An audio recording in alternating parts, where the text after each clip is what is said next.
बड़ी खबर आ रही है डीडवाना के नावा सिटी से, जहां एक जघन्य हत्या का मामला सामने आया है।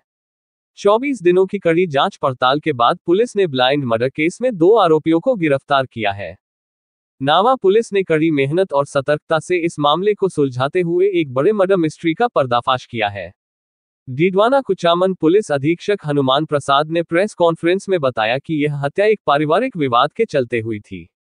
26 अक्टूबर को जाबदी नगर के जंगलों में पांचूराम नामक व्यक्ति का शव बरामद हुआ था।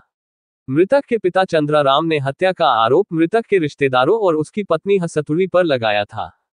पुलिस ने जांच के दौरान कई संदिग्धों से पूछताछ की, जंगलों में तलाशी अभियान चलाया और तकनीकी साधनों का इस्तेमाल किया।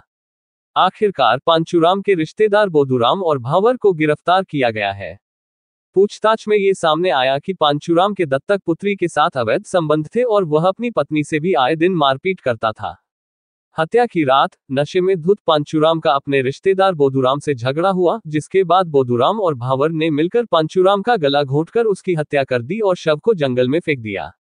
इस तरह 24 दिन के इन्वेस्टिगेशन के बाद पुलिस ने इस जघन्य हत्याकांड का पर्दाफाश कर आरोपियों को गिरफ्तार किया है।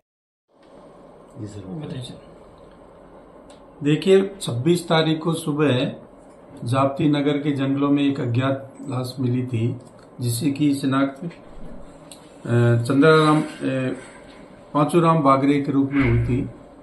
जब उसका हमने पोस्टमार्टम कराया तो उसकी मृत्यु का कारण उसका गला घोंटने से मृत्यु होना पाया गया, जिस पर उसके पिता द्वारा चंद्राराम द्वारा इसकी एक मुकदमा इसमें दर्ज कराया था मर्डर का। चूंकि मामला ब्लाइंड मर्डर था और इसमें हमारे लिए चैलेंज था, हमारे SHO जोगेंद्र सिंह जी और उनकी टीम ने दिन रात मेहनत कर इस अज्ञात जो ब्लाइंड मर्डर था इसका खुलासा करने में कामयाबी हासिल की है।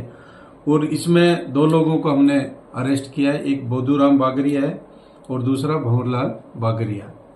इसके पीछे जो सामने आ रही है जो मर्डर का जो मोटिव था, उसमें ये था कि जो बोधूराम की जो पत्नी थी और जो ये मृतक है पांचूराम, इसकी दत्तक पुत्री थी। ये दत्तक पुत्री से अवैध संबंध बनाता था। इसको लेकर बोधूराम जो इसका दादा लगता है बच्ची का, वो बहुत चिंतित रहता था और इसको लेकर इनकी कहासुनी होती रहती थी। 25 तारीख को रात्रि को ये नशे में जो मृतक है बोधूराम के घर गया और इनके गाली गलौच हुई।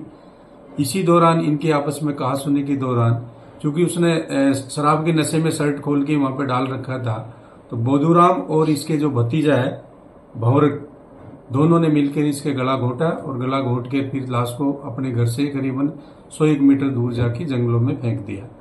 ये हमारे लिए चैलेंज था, क्योंकि प्राथमिक जो रिपोर्ट दर्ज कराई थी उसमें इन्होंने जो नामजद मुलजिमान किए थे गुमराह करने के लिए, वो दूसरे थे। लेकिन लगातार कई लोगों से इसमें पूछताछ करके इस ब्लाइंड मर्डर को खोलने में कामयाबी हासिल की।